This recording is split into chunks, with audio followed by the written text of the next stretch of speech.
Alright, hey guys, what's going on? Today I got a new upgrade on my Duramax LBZ, so I'm going to show you guys how to install this thing. I'm also going to do an unboxing on it. It's made by Edge. It's an Insight CTS2 monitor. And I'm also going to show you how to install the EGT probe, and this is actually the expandable version. I actually have a OBDII EGT probe in there, so I'm not going to show you guys how to actually, drill and tap it, but I will show you how to install it. So make sure you stay tuned. Alright guys, so pretty exciting day for me. I finally got the Edge Insight CTS2. I'm really behind the power curve. I've had that old Outlook Bully Dog thing, which, that's super outdated. I'd say that's like 2005, so pretty excited about this one right here. And I also bought the Expandable, thanks to my brother-in-law. He helped me out, pick this out. I didn't know much about it. He actually did this the same thing to his Cummins. But basically what this is I believe you can add about 16 extra attachments to your EGT probe and monitor everything from the cab. And you have your cable right here. And what's great about this product right here is that you don't have to run all these wires through your cab. Everything that you're running is actually inside your engine bay, so you can keep all that wiring outside of your inside of your cab, I guess. So pretty excited about this EGT probe right here, and hopefully I get an accurate reading as well. So onto the CTS2 monitor. Well, really what this is this is the just a quick instructions manual. Got a few cool stickers in here, I believe, right here, and then the user manual and whatnot. So I'm not going to really go into that. I actually already read through it. You get the cool, sleek CTS2 monitor made by Edge. This is going to look great in my truck. It's going to be totally different. Another thing that I'm pretty excited about is I can actually monitor my fuel rail pressure as well as my injector balance rates. So that's going to be fancy. Usually when I find out injector balance rates, it's because a buddy of mine's got an EFI live scan or something, or maybe I hooked it up to a Tech 2 and I figured out exactly what my my injector balance rates were. But of course that's very important, especially as Duramax guys and new I'd say LBZ or LB7 guys. Very important. All right, so it's going to have a USB updatable cable. It looks like a OBDII port that you run to your actual screen, and I'm going to show you guys exactly how to run that through your cab, especially on these classic body styles. It's going to come with looks like some zip ties, to clean up your wiring, and open this little thing. Okay, so this is the suction mount that goes to your window, so you can actually mount this thing inside your cab. Okay, so I'm gonna go ahead and pull off that old Bully Dog EGT probe. The good thing is I don't have to actually drill a hole. So, all right, so there's the old EGT probe. Already loosened this part right here, so that's gonna come out. But I know right here it's gonna be extremely stubborn to come out. That's gonna be a tough one. So I'm gonna go ahead and just put some heat on it. Just gonna go ahead and warm it up a little bit, so it'll come off easier. All right, 14 millimeter.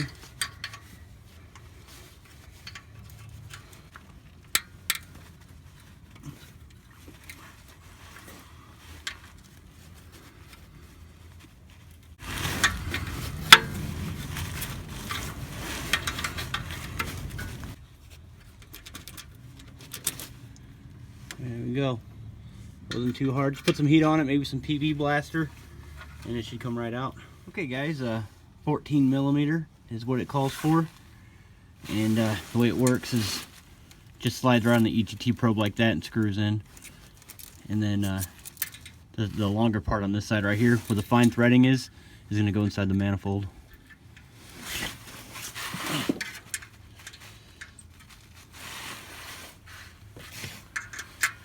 So I'm just using a deep socket.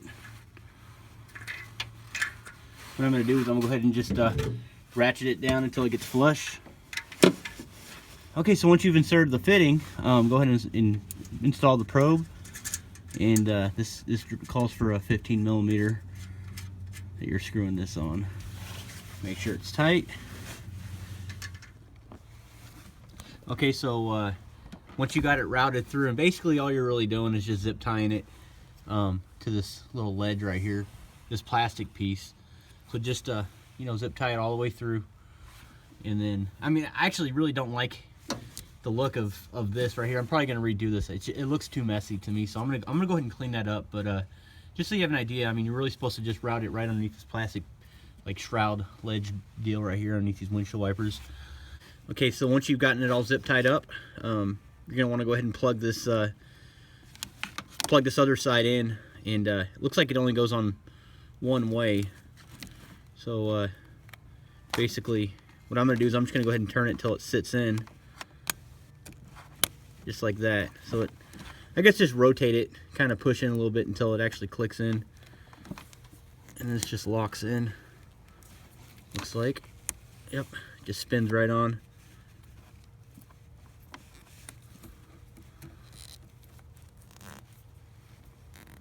Just like that. Pretty secure. And I know this part right here, it came disconnected with the kit, so just make sure you screw that back on. So from this expandable thing, like I said in the beginning of the video, you can actually add up to 16 different attachments. And what you're doing is you can actually monitor different parameters. You know, with the oil pressure, I would say the heat of the oil. You can run different EGT probes, which is actually pretty neat.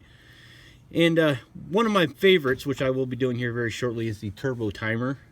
I actually would really like that. That'd be really nice, because I do commute quite a bit, you know, with this truck. This is my daily driver, so it'd be nice to go ahead and shut it off and let the truck run until that turbo cools down.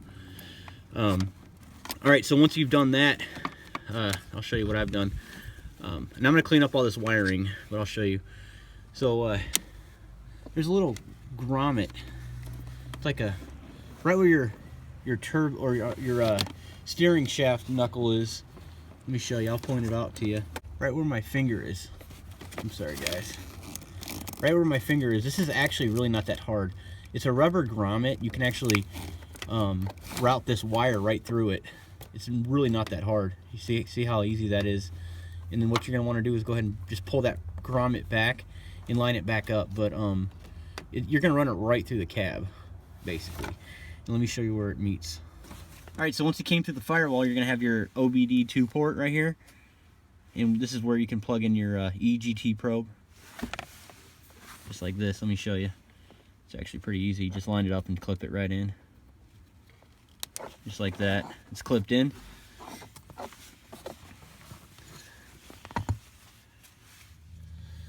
Okay, so next you're going to have this suction window mount here. And what you're going to do is just right behind the monitor, you're going to have these two little slots where you can actually put this on. Just slide it on there, just push up, and you're ready to rock. Just go ahead and have this thing open, push it into the window, and then suction it right in, and it should mount right in. Okay, so this is how I did mine. You can always do yours differently, but what I did is just went ahead and took off this pillar. And I mean, really, it just unclips. That's all it does. So you can literally just pull this thing down. So you have that hole right there. This is the HDMI cable that goes to the back of the monitor. So what I did is I just routed it from I actually routed this from the bottom of the dash upward. I'll show you what I'm talking about here. So this is the cable, and what I did is I actually took off this part right here, and it goes right through here. Routed it, and what I did is I had two hands here, so I had one hand up through here, and this one right here on the other hand on the bottom, and I just was feeding this upward like that until I got it through that hole. But just make sure you take this pillar off. And once you've done that, just go ahead and put your fuse cover back over there. So now everything's clipped in. So next what you're going to go ahead and do is clean up all this wiring. Just, you know, route it the way you need to, but just zip tie it. Make sure that it's away from anything that's metal, just in case, you know, because there's going to be a lot of friction. It's going to be doing that a lot. You don't want anything to ground out or destroy the wiring. So this is going to be your cable right here, and it plugs in right there.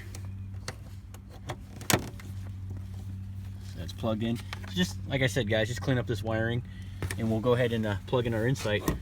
Just plug in the HDMI cable right on the back of the edge.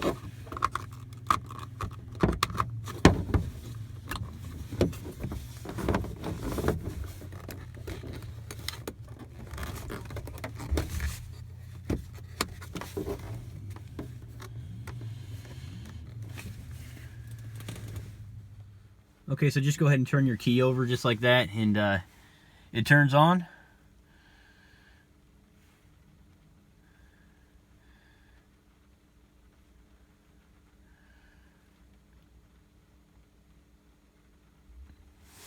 Okay, you want to go ahead and just select whatever vehicle you're using this on. Make sure your key's on the run position, or it'll just turn off on you while you're trying to set this thing up.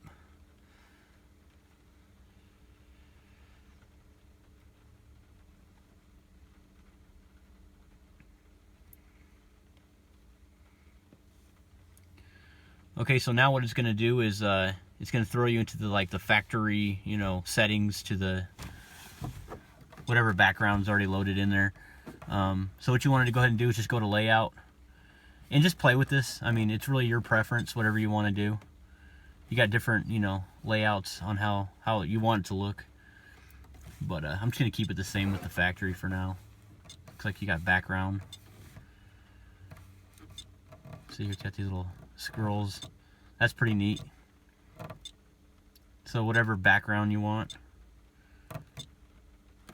I know when I was going through this before already, there was one that I really liked. I'll go ahead and just keep that one. That one's kind of neat. So go back to home. So, you know, you're seeing your settings right here. You got your EGT, your battery volts, and you can change this. Fuel road pressure, which is very important. You know, lock up right here, which is pretty neat. I mean, so it's showing you're in park, and if you get on it, you'll know if your torque converter actually locks up. That's kind of neat. Boost. So let's just say, for example, I don't want to monitor my battery volts for whatever reason. Just click on it, and it'll show you a whole different set of parameters. So right now, you know, obviously it says battery volts. Let's just say I want to calculate, I don't know, engine coolant temp. Truck's off obviously right now, so I did have it running a little bit ago. So the engine coolant temp right now is at 95 degrees Fahrenheit. So you know, you want to go back to this. Diagnostics is pretty neat.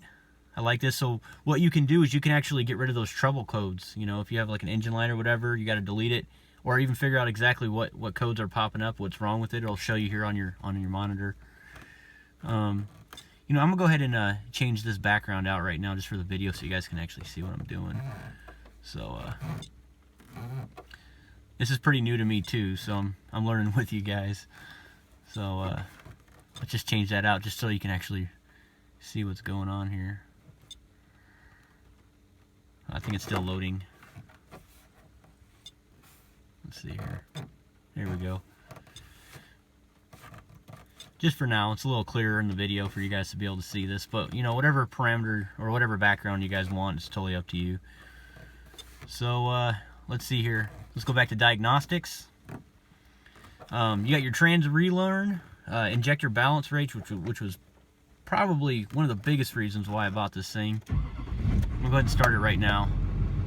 Camera's gonna be a little shaky, so I'll turn it off here in a second. But click on injector balance rates. Touch the screen. Yeah, so from my understanding, the way this works is that while the truck is in park, if it's at negative or +4 on the injectors, then obviously your injectors are out of whack. And as you can tell, mine are. And you know, I had an idea though, just the way the truck was running. So this is my first time actually being able to observe this. So like, you know, injector balance number 6 for the balance rates right there. What it's doing is it's compensating for, you know, adding or subtracting the fuel that it needs to for that cylinder. That's what that's doing. So you know, I got to keep a close eye on 6. I would say 2 as well. What I will do is I'm going to clean out my injectors. There's actually a solution that you can actually run through your injectors, and I'll show you guys how to do that. So stay tuned. I'm going to post a video on that one as well. But you never know, I might actually have to swap out the injectors just because, you know, I'm like that. I'm really picky about my truck. So I'm gonna go ahead and put it in park right now, or I'm sorry, drive.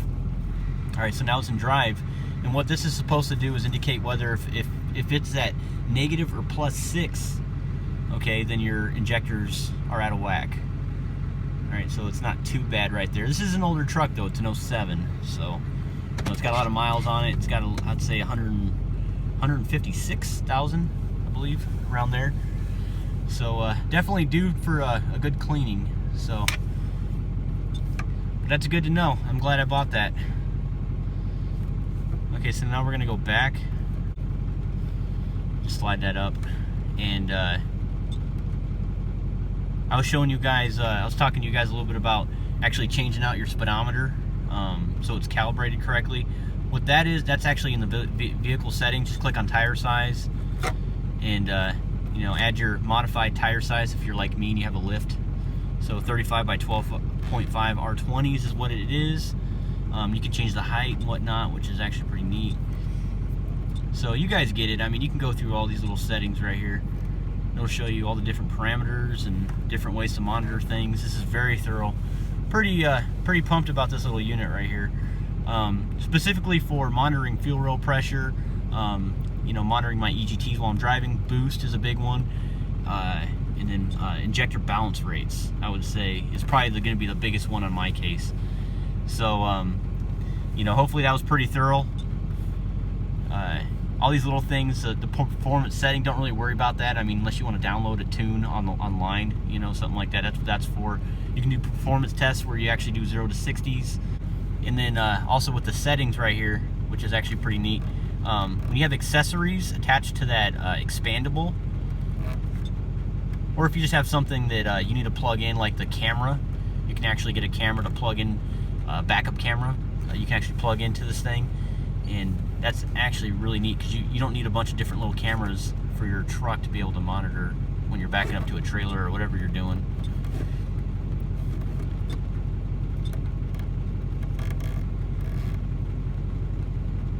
Okay, so bottom line, if you want to change a gauge, all you gotta do is click on it, click new PID, figure out which gauge you want,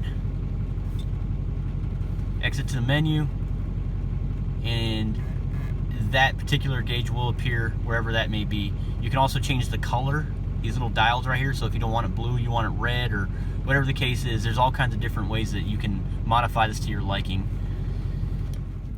Alright guys, I hope that video was helpful to you. Oh, another thing, make sure you subscribe to my channel, especially for you guys that are planning on buying a Duramax, or if you already have one. But this little box just came in the mail today, and I'm going to do an install on it, a review. And I'm actually going to use my insight and show you guys the difference and see if this actually works. You're trying to figure out what the heck this is. This is a 3-inch downpipe made by MBRP. I have not done that yet. Actually, my exhaust is a 4-inch exhaust system, and I heard this thing actually gets rid of that LBZ screech, you know, when you get on it, and it lowers your EGTs. So we'll see. I mean, I'm going to look at turbo spool. I'm going to look at EGTs, see if it actually lowers it, and I'll do a review on it. So stay tuned for that. Especially also, if you guys don't have a Duramax but you do have a Silverado, this might be a good idea to subscribe to my channel. Either way, because I'm always doing these upgrades and updates and fixes on my truck. So stay tuned. Okay guys, so overall that actually was pretty simple. I'd say it probably took about 15 minutes to install. Very easy to actually figure out. If you have any questions, just make sure you leave them in the comments below. I'll make sure I get back with you. And as always, you know, hit that like button if this video was helpful. I appreciate your time, and thanks for watching.